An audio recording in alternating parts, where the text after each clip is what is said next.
melanjutkan pembahasan kita dari surah At-Takasur, atau kalau dulu namanya Al-Haakumut. Bismillahirrahmanirrahim. Al-Haakumut Takatsur, berlomba-lomba dalam memperbanyak harta, memperbanyak pengaruh, memperbanyak jabatan dan lain-lain, membuat orang itu terlena. Kapan perlombaan itu berakhir? Hatta zurtumul, kalau sudah masuk ke sono baru berhenti. Kalau masih hidup aja orang itu masih kepikiran hartanya, kepikiran duitnya. Kadang udah sakit, udah ngap, napas tinggal Senin sama Kamis, Selasa, Rabu libur, Jumat, Sabtu, Minggu libur, tapi masih kadang keingetan sama harta bendanya. Dan memang kalau belum resmi zurtumul maqabir, ya manusiawi, orang itu akan selalu kepikiran dengan yang ia punya. Lah orang-orang yang terlena dengan perlombaan-perlombaan itu ditegur oleh Allah, kalla saufa ta'lamun, sekali-kali kau akan tahu akibatnya. Kalau banyak terlena dengan kesibukan ngurus duit, kau akan tahu akibatnya. Summa kalla saufa ta'lamun. Kemudian sekali-kali jangan, maksudnya itu jangan terlena, suatu saat pasti akan tahu. Kita tidak mungkin bisa beralasan di hadapan Allah, karena yang bersaksi itu bukan mulut. Al-yawma nakhtimu ala, terus tadi kan barusan dibaca kan? Apa lanjutannya? Al-yawma nakhtimu ala afwahihim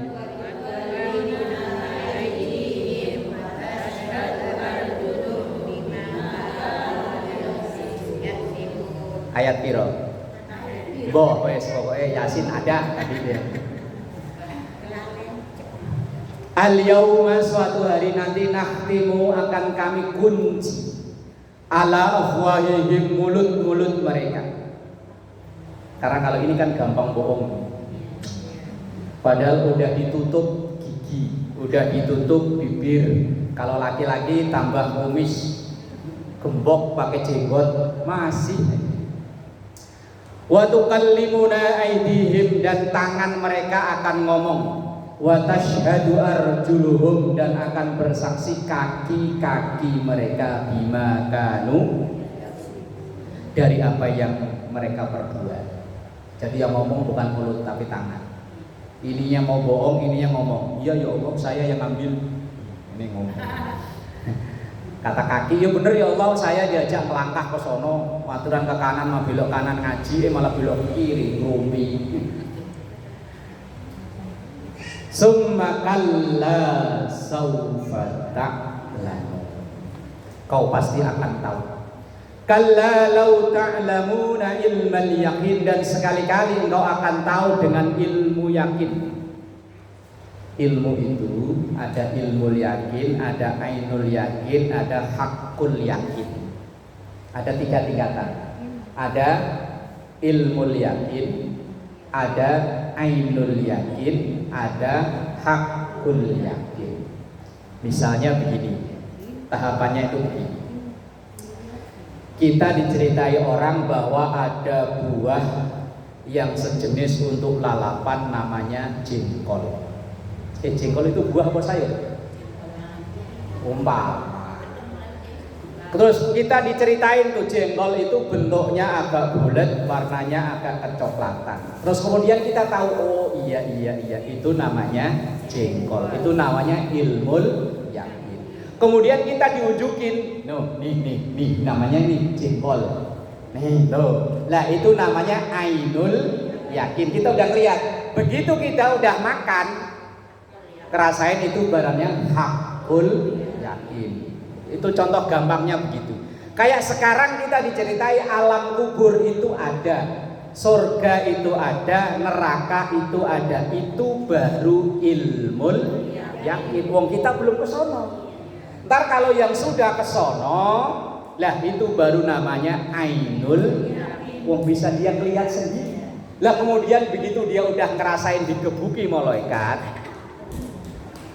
Lah wong kan di sini ceritanya tadi kan orang-orang yang terlena kan, udah ngerasain digebuki pangkung malaikat. Lah itu namanya hakul.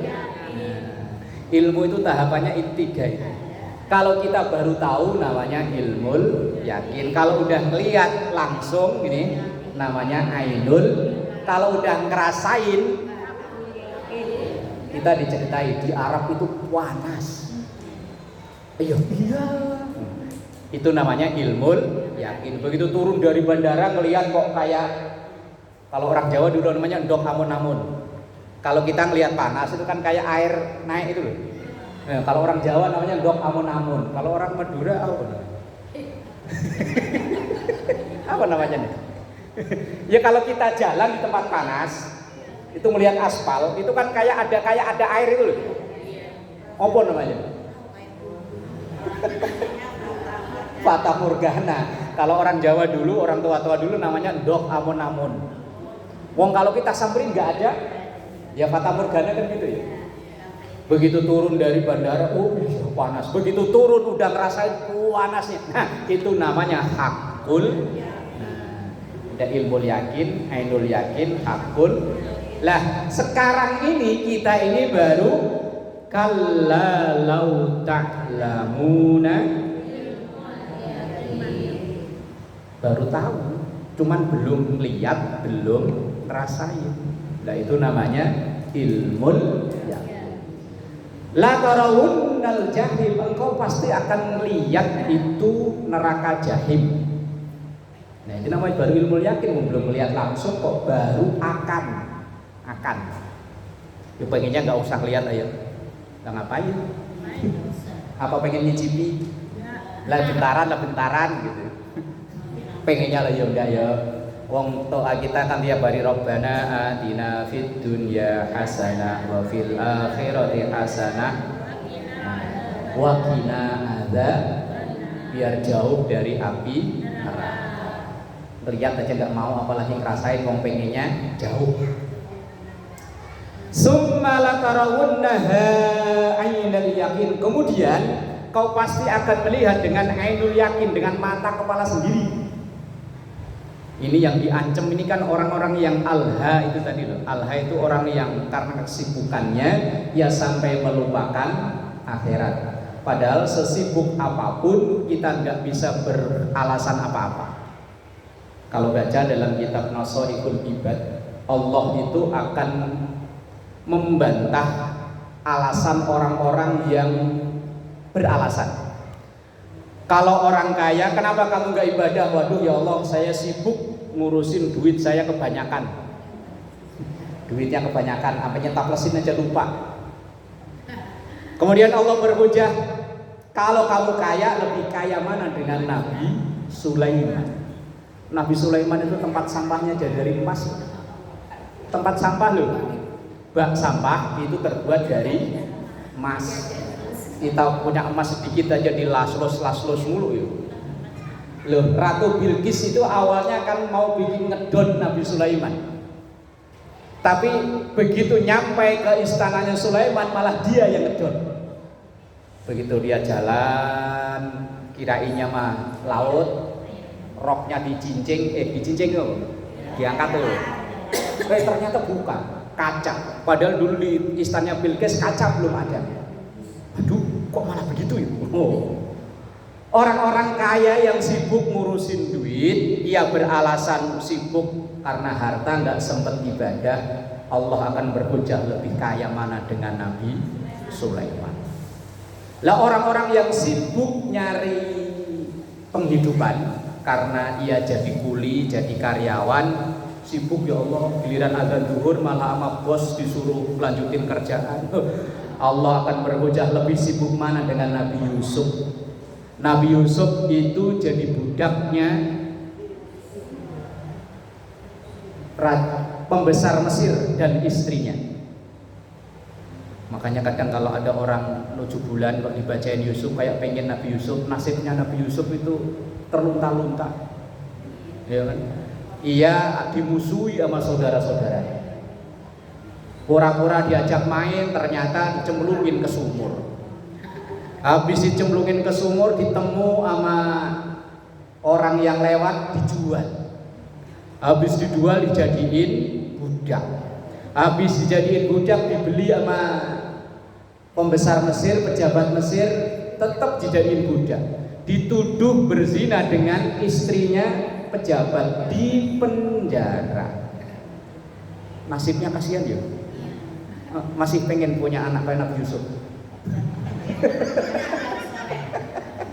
Tapi akhir kehidupannya ia menjadi perdana menteri di Mesir.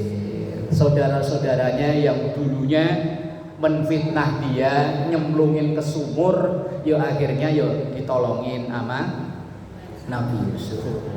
Kalau kita kan enaknya ya, lu dulunya nyemplungin gua ke sumur, enak aja datang-datang minta bantuan. Kita kalau Nabi Yusuf ya tolong. Lah orang yang miskin, aduh ya Allah saya nggak sempat ibadah, sibuk nyari untuk buat makan. Allah akan berhujah, lebih miskin mana dengan Nabi Isa. Isa itu termiskin di dunia. Kayak lagunya Hamdan ATT apa Megijen? Yang termiskin di dunia. Nabi Isa itu nggak punya istri, nggak punya anak, nggak punya rumah, nggak punya tempat tinggal. Lah semiskin-miskinnya kita kan ya masih tempat tinggal ada, walaupun jadi kontraktor. Ya. Lah kontrak terus kan kontraktor namanya. Iya, keluarga ada, anak ada. Dan Nabi Isa semuanya nggak punya. Makanya Nabi Isa itu kayak lagunya Roma Irama ini. Langit sebagai atap rumahku dan bumi sebagai lantainya. Oh, itu Nabi Isa orang yang paling miskin. Ayat yang terakhir, summa latus alunna yauma idzin. Summa kemudian latus alunna pasti akan dimintakan pertanggungjawaban. Yauma idzin di suatu hari nanti anin naim dari semua nikmat-nikmat Allah. Apa yang dikaruniakan oleh Allah kepada kita ini semuanya nanti ada pertanggungjawabannya. Kita ini nanti ditanyain. Dijelaskan oleh Rasulullah dalam satu hadis, Ali bin Mas'ud radhiyallahu anhu, dari sahabat Abdullah bin Mas'ud, ani Nabi sallallahu alaihi wasallam, bahwa Rasulullah sallallahu alaihi wasallam bersabda, la tazulu qadama 'abdin yaumal qiyamati hatta yus'ala an arba. Paling tidak kita itu nanti akan ditanyai 4 hal. Dari nikmat-nikmat anin naim itu tadi dulu. Paling tidak ada 4 yang akan ditanya oleh Allah dari kita semua. Yang pertama, an umrihi fima afnah. Dari umur kita habiskan buat apa? Umur kita ini loh, yang sekarang udah segini ini. Saya udah 44. Nih yo ibu-ibu udah ada yang 50, mungkin ya ada yang 60, ada yang 70. Wis umur itu sampai nanti diakhiri oleh Allah, kita gunakan untuk apa saja. Lah ini sebetulnya kita kan ya bisa apa namanya ngeraba-ngeraba ya. Dari kita usia mukallaf sampai sekarang di hari ini, kira-kira banyak pahala atau banyak dosa? Kok jujur? Kira-kira lo mulai kita usia dulu mubalik, usia balik, usia mukallaf. Kalau perempuan ya saat menstruasi, kalau laki-laki ya saat mimpi wajib mandi, atau kalau tidak dua-duanya ya sempurna umur 15 tahun. Sampai sekarang kita inget-inget nih, kira-kira kalau dulu kita nyatetin itu catatan kanan atau catatan kiri? Kanan pahala, kiri banyakan mana? Mau bilang banyakan pahala dikira sombong ya. Dikira banyak dosa kaya jujur amat ya. Loh, makanya setiap saat, setiap waktu kita diperintahkan untuk astagfirullahaladzim. Wong habis sholat aja kita disuruh istighfar ya. Wong dalam sholat mau ya nyatane ya begitu ya. Allahu Akbar. Tadi pagi perasaan bawa uang ke pasar 200. Wairil maghdubi alaihim waladdallin. Beli sayur, beli kangkung 35.000, beli cabai 10.000. Sami Allah. Lalu begitu ujung-ujungnya perasaan tadi masih ada 30 kok di daster enggak ada mana. Loh sampai 4 rakaat loh itu. Yang 30.000 itu ngebayangin aja begitu assalamualaikum. Oh iya tadi bapaknya nitip rokok. Ya Allah, ya makanya begitu assalamualaikum langsung astagfirullah. Lah doa kafaratul majlis yang diajarkan Nabi kan ya istighfar juga ya. Lah siapa tahu kita nih niatnya ngaji, kayak saya nih niatnya yo ngaji tapi kadang bercandaan ada yang tersinggung. Loh saya pernah ngaji begini nih. Gara-gara entah omongan saya yang gimana, saya di parkiran ditungguin diajakin berantem. Loh bener di parkiran loh, saya begitu kan saya dari kejauhan, kebetulan saya bawa mobil. Tik-tik, ada orang nongol di belakang mobil. Oh Ustaz jangan mentang-mentang jadi Ustaz ya. Loh, salah saya di mana ya? Bingung. Diajakin langsung begini loh. Diajakin berantem ya Allah. Berarti dari omongan saya tadi mungkin ada entah dari segi yang mana dia yang tersinggung. Wong nyatanya sampai nunggu di parkiran ngajakin berantem kan ya tersinggung. Ya untung kebetulan itu ketua masjid ada beberapa jamaah pas parkirannya samping saya. Ada apa ini ada apa? Nggak tahu ini orang tahu-tahu ngajakan langsung udah Pak Ustaz pulang aja ini urusan saya. Kata kebetulan di masjid angkatan masjid tentara ya urusan saya. Jadi saya pulang. Dalam perjalanan kan saya ngebayangin omongan saya yang mana yang kira-kira nyinggung orang itu tadi. Lah mungkin bisa jadi ketika ngaji begini ada yang tersinggung kan bisa jadi ya. Lah iya loh, makanya kafaratul majlis kan ya istighfar juga ya. Makanya setiap saya doa selalu saya awali dengan astagfirullahaladzim, astagfirullahaladzim, astagfirullahaladzim. Niat kita baik tapi kadang orang terimanya enggak baik. Kadang kita niatnya itu loh ngasih, itu aja kadang disalah terimakan loh. Gini aja dikasih. Kalau niat ngasih mah jangan yang gini.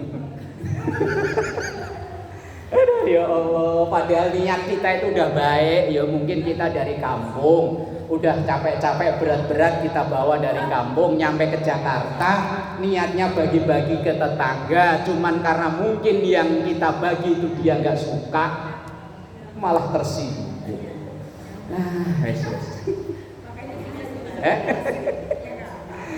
Lah iya.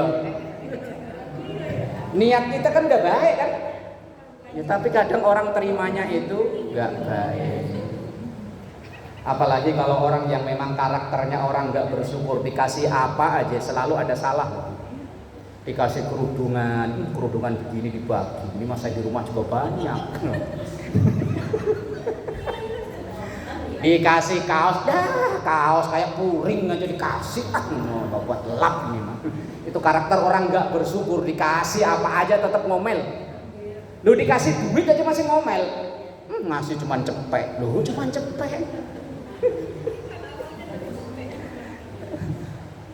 Coba ini 300 mah cukup buat bayar kreditan lah.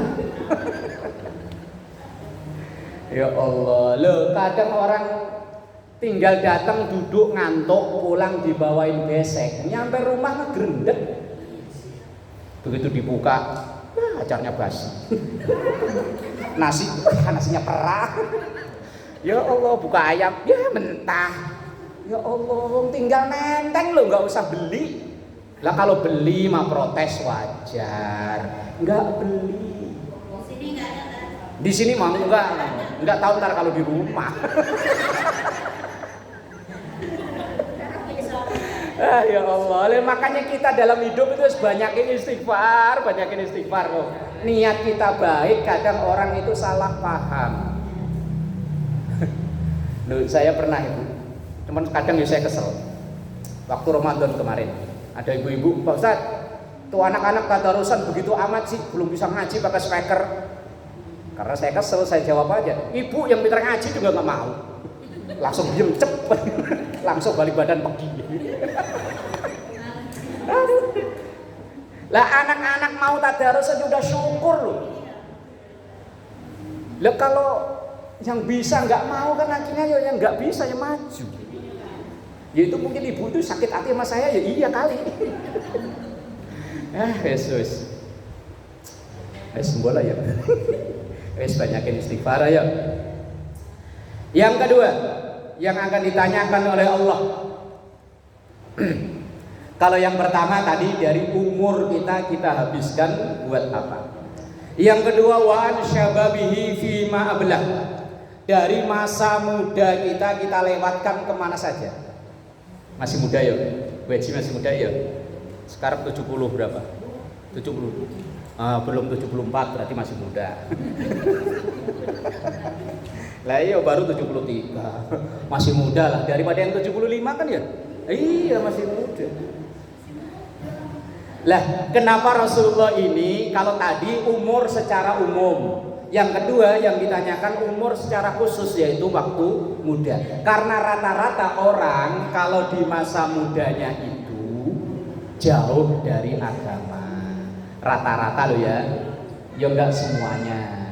Orang itu kalau saya perhatiin, ya ini enggak semuanya loh ya. Kecilnya ngaji, usia SMP, SMA mulai berhenti itu ngaji. Kuliah udah berhenti, kerja berhenti. Nanti kalau udah mendekati pensiun, balik lagi. Mau ngaji, mau ke masjid, mau ke mushola. Umumnya begitu. Maka rata-rata di mana-mana majelis taklim yang usianya segini-segini ini jarang. Rata-rata ya begini. Yang usia-usia habis asar. Ya ada, tapi nggak semuanya. Maka secara spesifik yang ditanyakan adalah umur waktu muda. Ya muda itu kalau umur kita ya mungkin antara 20 sampai 40 lah ya umpama. Lah rata-rata umur segitu itu kadang orang jauh dari agama di umur-umur segitu. Lah umur 45, 50 apalagi udah 60 lah mau kemana lagi udah. Kerjaan udah pensiun. Kesibukan udah berkurang, kecuali yang nyari kesibukan baru. Nah, iya. Maka yang ditanya yo umur waktu masih muda kau lewatkan untuk apa? Kemudian yang ketiga wa an malihi min aina iktasabu wa fi ma anfaqahu. Dari harta yang kita punya. Kalau harta pertanyaannya dua. Didapat dari mana? Dipakai kemana? Dapatnya dari mana, pakainya kemana. Dalam hal ini ada 4 kemungkinan. Kemungkinan yang pertama, dapatnya halal, makainya halal. Ya insya Allah pengennya begitu ya. Kerja dengan kerja beneran, dagang ya dagang beneran, kemudian dipakai buat nafkah keluarga, biaya pendidikan, biaya sekolah, biaya rumah sehari-hari, ya itu yang benar. Ada yang kemungkinan kedua, dapatnya bener tapi makainya nggak bener. Yo kerja iya, dagang iya, giliran dapat duit buat pasang judi togel. Kirain saya togel itu udah hilang, ternyata sekarang lewat HP. Kalau dulu kan di meja gitu ya, pada kertas, pada mencak kan. Nah sekarang lewat HP. Padahal dia capek-capek kerja, begitu dapat duit buat masang togel. Saya pernah ada, mohon maaf ya, tukang becak. Jembatan yang ke Semeng itu kan dulu naiknya agak tinggi. Saya habis dari ngantar istri dari sini waktu tinggal di sini. Nah, itu ya Allah, itu tukang becak dorong, mungkin penumpangnya berat kalian, saya masih ingat bener itu wajahnya tukang becak. Begitu malam saya kondangan di acara hajatan, saya lihat tukang becak itu joget nyawer. Ya Allah, itu duit yang nyarinya dorong becak, susahnya nggak ketulungan. Cuman kata artisnya, ayo bang, tarik bang, duitnya ludes. Ya Allah, apa nggak kasihan, sayang ya. Ya kalau bos gede mah nyari duit gampang, tinggal cek jadi duit. Dan dia goes. Ya Allah. Kemungkinan kedua, dapatnya bener tapi makainya nggak benar. Ada yang ketiga, dapatnya nggak bener tapi makainya bener. Habis nyolong ngisi kotak amal. Habis masang judi slot, judi togel ke musola, nyumbang musola. Pak Haji, saya mau nyumbang berapa? 500.000. Alhamdulillah. Tapi habis dapat judi. Hukumnya ya sama aja kayak orang nyuci baju tapi pakai air got. Apa bisa bersih? Yo enggak. Saya pernah dulu diceritai temen, pesantren bapaknya itu dapat sumbangan sekian miliar. Ya langsung buat bangun, wong taunya itu yang nyumbang salah satu anggota dewan. Nggak lama nonton di TV anggota dewan ketangkep KPK. Kan di grup WA alumni itu langsung pada dicekin, ayo lu pesantren lu bentar lagi dibongkar sama KPK. Ini gimana ceritanya nih? Waktu 2014. Pokoknya seingat saya 2014 seingat saya anak saya tuh si Alpan umur 2 tahun. Ngelihat tangkap KPK habis nyumbang pesantren sekian miliar buat bangun. Nah, itu ya wallahu alam, entah itu yang buat nyumbang dari mana, ya wallahu alam enggak tahu. Yang keempat ini yang paling buruk nih. Dapatnya nggak bener, makainya nggak bener juga. Ini bahasa orang proyek dulu, duit setan dimakan duit. Duit setan dimakan duit. Habis main judi dapat duit buat mabuk. Lah itu kan pas kan. Dapatnya haram, makainya haram. Lah duit kita, harta kita itu ditanya dapatnya dari mana, makainya kemana. Tanyaannya dua. Sekarang yang terakhir, pertanyaan yang keempat, wa an ilmihi madza amila fi. Dari ilmu yang kita punya, kita manfaatkan untuk apa? Sedikit-sedikit kita punya ilmu ya. Ya mungkin jumlahnya ya enggak banyak, ya segini-segini. Tapi itu nanti akan ditanya oleh Allah, ilmumu kau gunakan untuk apa? Kau udah bisa ngaji, pernah ngaji apa enggak? Kau tahu caranya sholat, udah sholat apa enggak? Nah, itu akan ditanya oleh Allah. Itu pengembangan dari summalatus alunna yauma idzin, bahwa 4 itu dari sebagian nikmat Allah yang akan ditanya. Umur kita ditanya, waktu muda untuk apa, kemudian harta dari mana kemana, dan yang keempat, ilmu kita ini kita pakai buat apa. Wallahu a'lam bis-shawab. Al-Fatihah. A'udzu billahi minasyaitonir rajim. Bismillahirrahmanirrahim.